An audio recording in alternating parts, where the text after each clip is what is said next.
안녕하세요. 두발로병원 이정아입니다.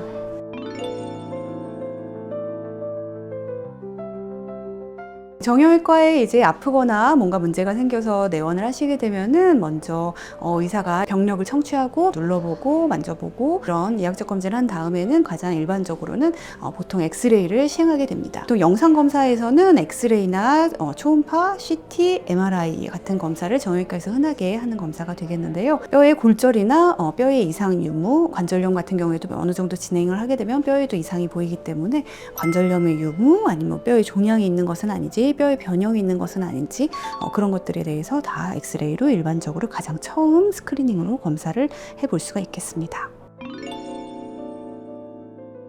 정형외과에서 촬영한 엑스레이는 복부에서 먼 하지의 부위의 방사능이 그것도 굉장히 적은 양이 한 거기 때문에 임산부가 아닌 이상은 별로 하실 필요가 없으시게 되겠고요. 골절이 있는 경우는 결국은 잘 붙어가는지 보기 위해서 일주일 몇 주일에 한 번씩 하는 거 정도는 몇백 번을 찍어도 겨우 그냥 검진 때는 CT 한 번 정도이기 때문에 전혀 걱정하실 필요가 없습니다.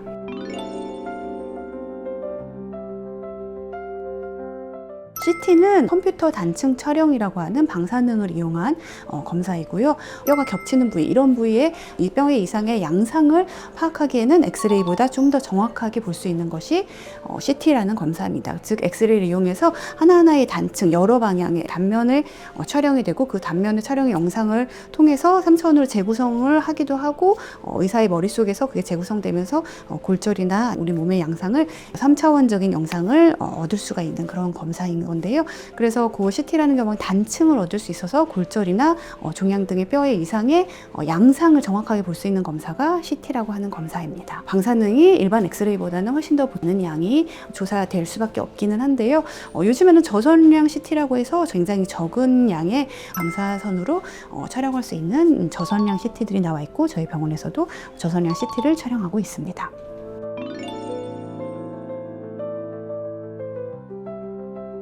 초음파 검사라고 하는 것은 제2의 청진기라고 할 만큼 그 프로브를 피부 표면에 바로 갖다가 대면은 실시간으로 볼 수 있는 검사인 거고요. 초음파를 이용하는 검사이기 때문에 방사선과도 관련이 없는 그런 검사여서 보는 의사들은 굉장히 잘 파악할 수 있지만 다른 사람이 촬영한 초음파를 보는 데는 조금 한계가 있을 수 있어서 바로바로 볼 수 있는 장점이 있는 것에 비해서 객관적이나 재현성은 조금 그만큼 떨어지는 부분이 있을 수가 있겠고요.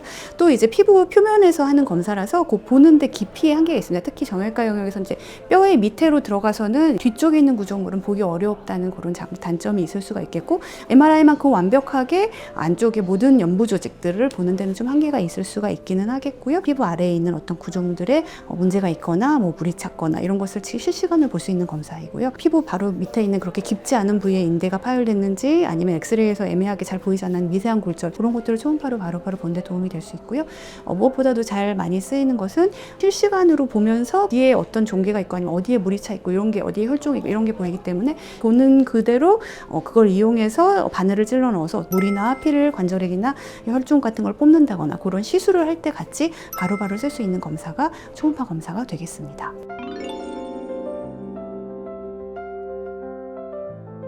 MRI도 역시 방사능을 이용한 검사가 아니라 임산부나 많은 분들에게서 시행할 수 있는 검사고요. 엑스레이 CT가 결국은 뼈를 잘 볼 수 있는 검사라면 MRI는 뼈도 더 잘 볼 수 있긴 하지만 뼈 이외에 연골이라던가 연골판이라던가 인대라던가 힘줄이라던가 디스크라던가 이런 것들은 엑스레이 CT에서는 그 간격으로만 보이지 실제로 어떤 파열이 있는지 손상이 있는지 여부는 보이지가 않습니다.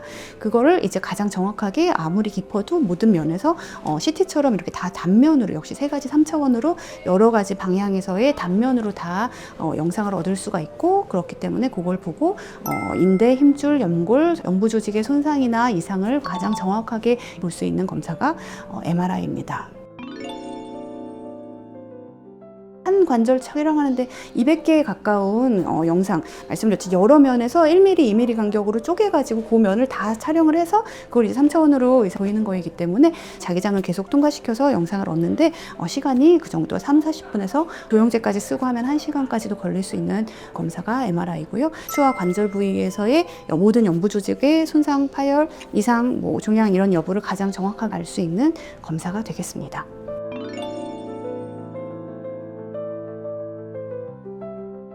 골밀도 검사도 역시 방사선을 이용한 검사입니다. 골의 밀도를 측정하는 검사입니다. 그래서 척추와 고관절에서의 골 밀도를 측정하게 되겠고요. 보통은 이제 골밀도 검사 결과지표를 보면은 척추와 고관절 각각의 T점수라고 하는 게 있고 G점수라고 G점수라고 하는 것이 있어서 T점수 0인 것이 그냥 우리나라 전체 인구의 평균, 딱 평균값이 0인 거고 마이너스로 갈수록 골밀도가 낮은 거고 플러스로 갈수록 골밀도가 높은 것이기 때문에 젊은 사람들은 보통 플러스 값을 가지는 경우가 많고 나이가 들면서 폐경 이후로 골밀도가 떨어지면서 마이너스 값을 가지게 되는 값이 맞는데요. 그 기준은 마이너스 2.5로 마이너스 2.5보다 낮은 사람은 골다공증이라고 진단을 할 수 있고 그래서 골다공증 약이 마이너스 2.5 이하인 분들은 의료보험이 되고 하는 것인 건데요.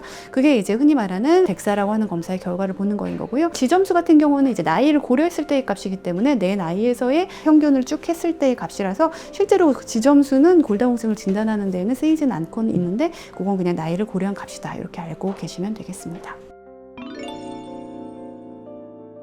우리나라에서는 65세 이상의 분들에게서만 의료보험은 되고 있긴 합니다. 폐경 이후로 보통 많이들 발생하기 때문에 폐경에서 65세까지 사실 갭이 꽤 있어서 근데 그 사이에도 사실 골다공증이신 분들 많기 때문에 부담이 없는 검사니까 폐경 이후라면은 아니면 그런 본인이 골다공증의 위험이 있는 분이라고 생각이 된다면은 간단하게 검사를 할 수가 있고요. 의료보험이 65세 이상에서도 1년에 한 번씩만 의료보험이 되기 때문에 보통 1년 미만에 다시 오셔서 하신다는 분들은 또 역시 의료보험이 안 되시기 때문에 의료보험 아니게 하시거나 아니면 그 시기 지나서 다시 오셔서 다시 하세요. 이런 식으로 진행되고요. 1년에 한 번씩 받는 것이 권유가 됩니다.